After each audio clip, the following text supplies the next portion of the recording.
Welcome to Understanding Islam. This is the last in the series, Bearers of the Final Message, and we're going to look today at the contemporary world, the situation of Muslims and Islam around the world. Now, the problem with calling anything contemporary is that it's always changed by tomorrow.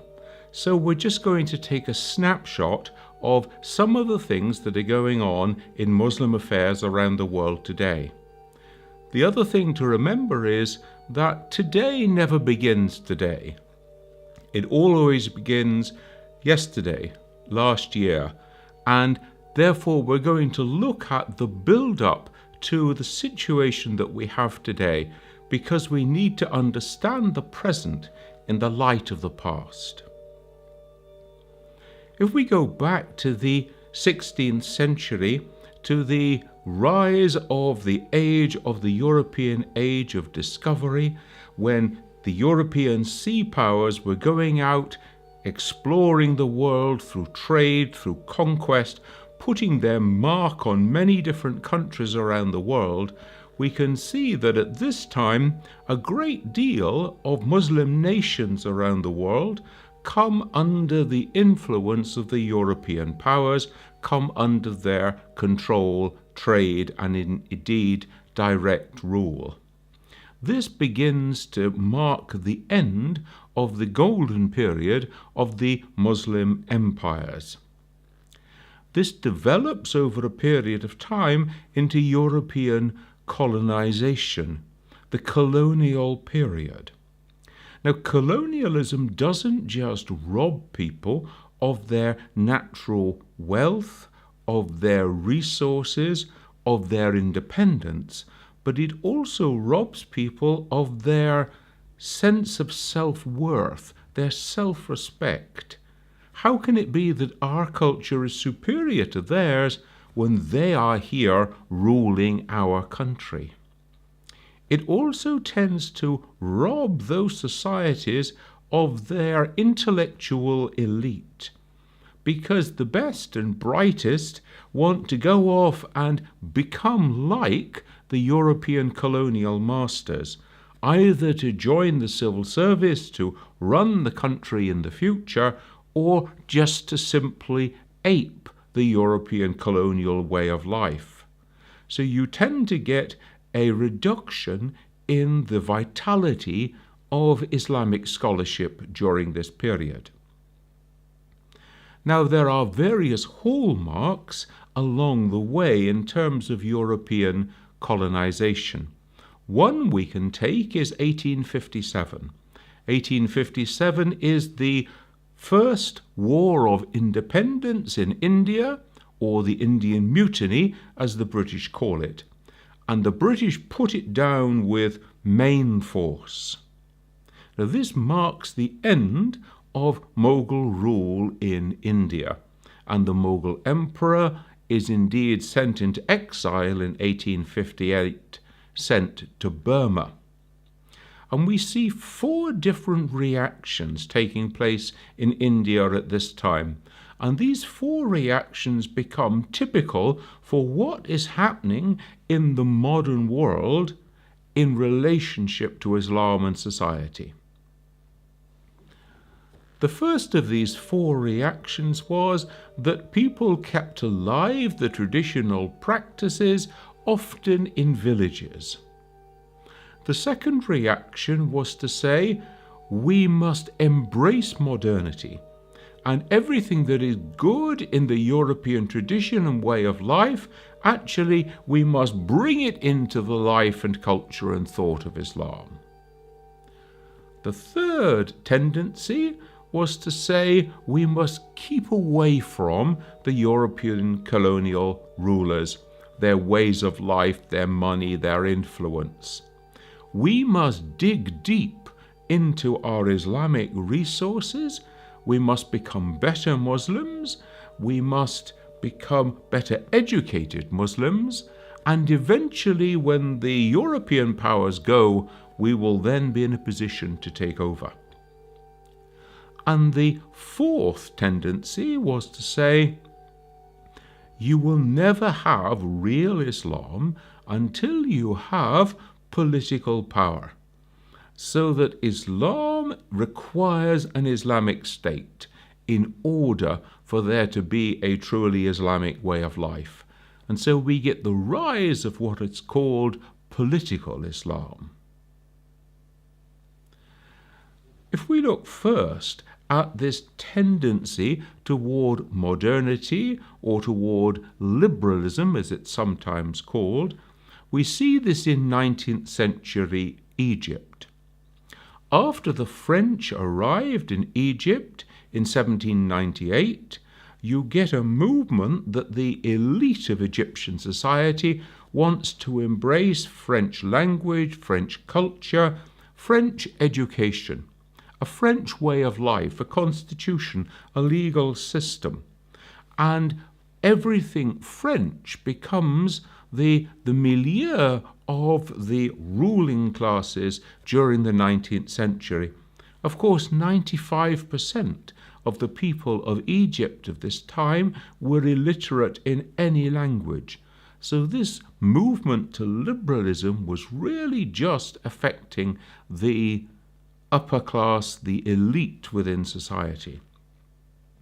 A similar sort of movement we can see going on in India after the Indian Mutiny, when Syed Ahmed Khan, for example, wanted to embrace all that was good in English life and culture.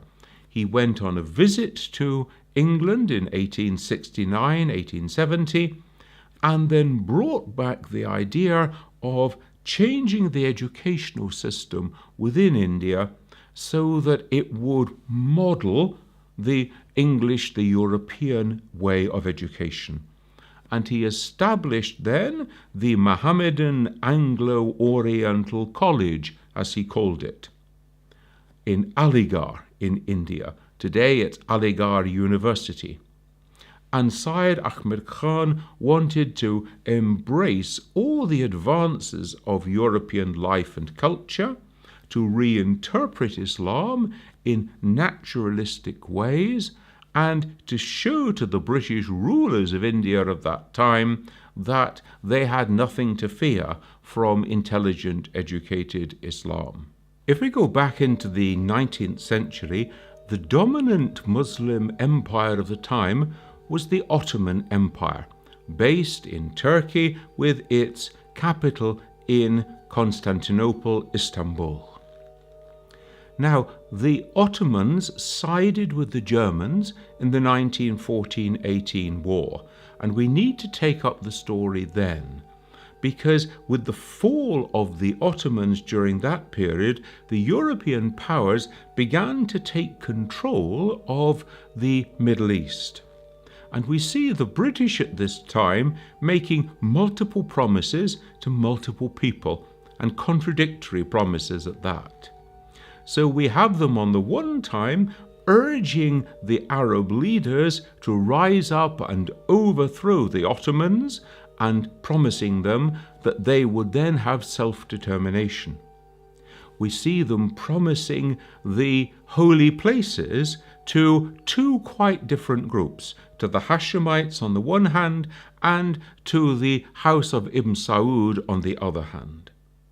And at the same time, we have another stream going on here, and that is from 1917, Lord Balfour, on behalf of the British government, is promising the Zionist movement that it is minded to support the creation of a Jewish state in the land of Palestine.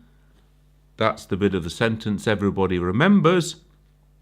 But of course the sentence went on to say, provided that it is clearly understood that the civil and religious rights of the people already living in Palestine is respected and in no way affected. Of course, that part of the sentence has conveniently been forgotten in much of history. Now, at the end of the 1914-18 war, a Frenchman and a British man sat down and decided to carve up the map of the Middle East and to create the modern countries that we know of today. They were Sykes and Picot, and literally they sat down with a map and a ruler and a pencil. They carved up Greater Syria, for example, into the 4 contemporary countries of Palestine, Lebanon, Jordan, and Syria. They drew the map of Iraq. They created different areas of influence between the French and the British through into history after that time. And so to understand what's going on in the modern Middle East, we need to understand the impact of the European powers in the early part of the 20th century. Now, not surprisingly, after the end of the war, the Egyptians, for example, wanted to rise up. They had a movement for independence, and they got a sort of limited autocracy within British rule going through into the 1940s. By 1948, we find the creation of the State of Palestine and the Arab War against the State of Israel. And once that war has been lost with the defeat of the combined Arab forces, then we see that a distinct change begins to take place. And people begin to realize that this sort of movement is not going to take them forward. What they need is complete independence, complete autonomy from the European powers. So we see one movement going toward Arab nationalism, and we associate this. 1952, Gamal Abdel Nasser takes power in Egypt. 1956, the nationalization of the Suez Canal, so that we can now see an assertion of independent Egyptian power and authority in their own land over the French and the British. And of course, we know that that goes on into a series of military rulers in Egypt. After Nasser came Sadat, Mubarak, and of course, we're just now coming into the new era of President al-Sisi. So we can see this move toward military hard men within the Arab Middle East. We can see that in Libya with Gaddafi, in Syria with al-Assad, and of course in Iraq with Saddam Hussein. So this is one trend that comes into this period. And indeed, one of the movements that this Nasserite theory brought in was to say we should reunite the Arabs of the Middle East into what was called the United Arab Republics. 1958, it only lasted 3 years, to 1961, but at that time we were used to seeing Egypt UAR, Syria UAR, United Arab Republic. And so this movement, this yearning for Arab self-identity, has been an important part of the modern period. Another movement was to say Islam is the answer. In other words, we need to return to a much more Islamic way of life. And this becomes, of course, the movement of political Islam, which in Egypt is associated with the name of Hassan al-Banna, who created the Muslim Brotherhood in 1928 and then died in 1948. Mirrored in Pakistan with the work of Maududi, who died in 1978, and of course in Turkey associated with the name of Said Nursi and his Nurçalek movement, who wanted to resist the compulsory secularization of Turkey that came in from 1924 onwards with the disbanding of the Ottoman Empire and with the movement under Mustafa Kemal Ataturk to have a secular society and to see Islam as being a burden that was holding back the development of that society. And Said Nursi is a reaction against that. Said Nursi dies in 1960. And so we can see then this rise of political Islam. What we need is an Islamic state, then we can bring in Islamic laws, then we can train people to live in a Muslim way. So the state will be the teacher of the people. After 1948, once we get the rise of Nasser and his regime in Egypt, we see that he starts to oppress the Muslim Brotherhood. They become more militant during this time, and so hundreds, indeed thousands, of followers and supporters of the Muslim Brotherhood are imprisoned, are tortured, are executed, including their great theoretician Sayyid Qutb, who is executed in 1966. Now this movement goes underground and it engages with people where they are in need, where they are suffering within society. And so the great strength of the Muslim Brotherhood was to serve people in need, in the hope, indeed in the expectation, that once there were free elections, then the people would remember them and they would vote for them. And indeed, of course, during the Morsi period in Egypt, this is what we saw. 1979 becomes a key year in understanding what's going on in the Muslim world at the present time, because it was in this year that Egypt and Israel signed a peace treaty. And in so doing, many Arabs, many Muslims around the world believed that they had reneged on the promises to the Palestinian people, that they should have the right to re-inherit their land, to return to their own land, and therefore this was a betrayal of the Palestinian people.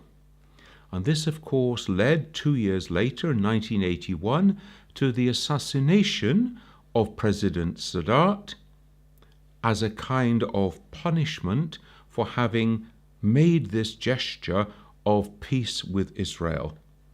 And one of those who was present on the military stand when Sadat was killed was, of course, the future President Mubarak, who was injured on that day, and it was he then who brought in another police state and iron rule in Egypt after this period. So that's the first element of 1979. The second element is the Iranian Revolution, because up until this time, those who had talked about reuniting religious and political power to create an Islamic state had really been theoreticians, sitting and dreaming visions, without any clear strategy for how it should come about. But here we see Ayatollah Khomeini returning from exile and bringing about an Islamic revolution, which was to reunite for the first time in the modern period Islamic religious and political power. And this then gave a tremendous fillip, a boost, to those who wanted to think about political Islam, because here it was being proved to be possible. The third thing that happens in 1979 is that the Soviets invade Afghanistan. And over the period of the next 10 years, international brigades of Muslims were formed in order to drive them out. Many Muslim men from different countries answered the call and went to the aid of the Afghan people to drive the Soviets out of Afghanistan.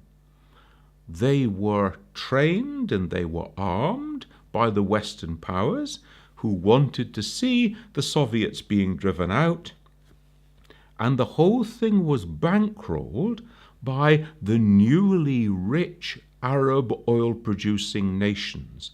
Remember that in 1973, the Arab oil-producing nations raised the price of oil dramatically. So this started to bring a flood of new wealth into those hands. And it was that new wealth that enabled the Muslim fighters in Afghanistan to succeed in driving out the Russians. Now, this is crucially important because, again, this is the first time in the modern period that we've got a Muslim army which is fighting in the name of Islam and succeeds in driving out the oppressor who was oppressing the people of Afghanistan. And not just any army, not just any oppressor, but this was the Red Army of the Soviet Union, and they were driven out by an ad hoc group of Muslim fighters. And so a change comes about in the thinking of some Muslim people where they say, we can do it. We do not need to be oppressed anymore. And so you've got these three things, the Egypt-Israel peace treaty, and therefore the feeling of betrayal of the Palestinians, the Iranian Revolution, and the beginning of the successful Muslim movement against the Red Army in Afghanistan. And therefore a new spirit is beginning to enter into the thoughts of some Muslim leaders. We can see that same spirit going on in the way in which a lot of money from these oil-rich Arab nations has been used over the last 20 or 30 years to promote their form of Islam in other places around the world. We can see this in newly liberated countries from the Soviet period in the north of Europe and in Asia. We can see it in Africa and in Asia as well as in Europe and North America. So this money is being used to promote not just Islam, but a particular interpretation of Islam. In the same way, that money is being used to reinforce certain Muslim fighters. So we see the internationalization of conflict. So we can see international fighters engaged in Iraq and in Syria who are bankrolled from this oil wealth. Now, two things we should notice from the Arab Spring in this regard. First of all, in the 21st century, we have instant access to the internet. Many people around the world will have seen pictures that were taken by young Egyptians in Tahrir Square, literally holding up their smartphones, capturing video film and transmitting it instantly to the internet. This means that with modern technology, it's much more difficult to hide atrocities, oppression of people around the world, and therefore there is much more of a sense that we know about it and we must do something about it. This is combined with a second element, and that is the question of demographics. Because one of the things that has happened around the Muslim world over the last few decades is a rapid expansion in population. We can say as a general rule of thumb that something like 2/3 of all Muslims in the world today are aged under about 30. Now, if you are aged under about 30, then you are entering into starting families, having children, and therefore further expansion. We can see this if we just take the example of Pakistan, that Pakistan, when it's created in 1947, has a population of just less than 40 million people. And today Pakistan has a population of around 170 million people. So you can see rapid expansion, a very young population, and a population that doesn't have a great future. In many countries around the world, people living with not enough work to do, not enough money to generate an income to start a family. And therefore we can begin to understand why it is that we see so many people who are prepared to risk everything in order to escape and start a new life in Europe or North America. And so the incidence of people who are crossing the Mediterranean wanting to start a new life in Europe is a sign people who have nothing have got nothing to lose, and therefore let's go and give it a chance. And we're going to see this whole development continuing in forthcoming years. Let's conclude by just summarizing some of the modern trends that we can see going on around the Muslim world. There is the question of what sort of structures are best suited to carry forward the way of Islam politically in the modern world. And we can see that in Egypt in the recent period. We can see that also in the long history of Pakistan since its creation, struggling, is this a homeland for Muslims, or is this in some way an Islamic state? Another trend is to see the separation of different religious communities. We can see this especially in the Middle East, when for hundreds of years Jews, Christians and Muslims lived side by side in the Ottoman lands of the Middle East. And in the latter part of the 20th century and in the 21st century, we're seeing much more segregation there. Jews being forced to leave their historic homes in Arab lands, and also we have seen Christians who've been forced to leave places in Iraq, in Syria, and in Palestine, so that we're seeing religious segregation in a way that was not there historically. There are several elements of the post-colonial period that have yet to be worked through. One of those is legal systems. You see, when the European political powers left, they wanted to leave behind them a code of law. And so basically what they did was to take a European code of law, give it a little flavouring of the local people and of Islam, and then impose that on that society. And so what we see going on in different countries is people saying, we want a law that reflects our view on the world, our religious and political ideals. And so we see this development.